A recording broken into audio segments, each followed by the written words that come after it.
खोकल्यासाठी एक काढा बनवणार आहोत. त्यासाठी इथं मी तुळशीची 4-5 पानं स्वच्छ धुवून ह्या पातेल्यात घातलेलं आहे. आता एक ग्लास पाणी मी या पातेल्यात ॲड करत आहे. अर्धा चमचा हळद घालू. यात आलं असे बारीक तुकडे करून आलं घालायचं आहे आपल्याला.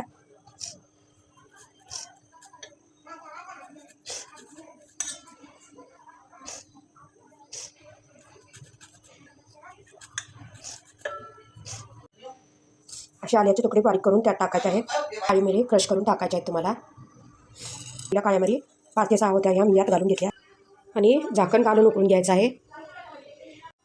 आता मी हे झाकण घालत आहे कारण याचा अर्क उडून जातो म्हणून झाकण घालून बारीक गॅसवर याला उकळून घ्यायचं आहे. बघू शकता इथं बऱ्यापैकी पाणी आटलेलं आहे. असा हा काढा आपल्याला गाळून घ्यायचा आहे. अर्धा ग्लास काढा आहे. आता हा कोमट झाल्यावर आपण हा काढा पिऊ.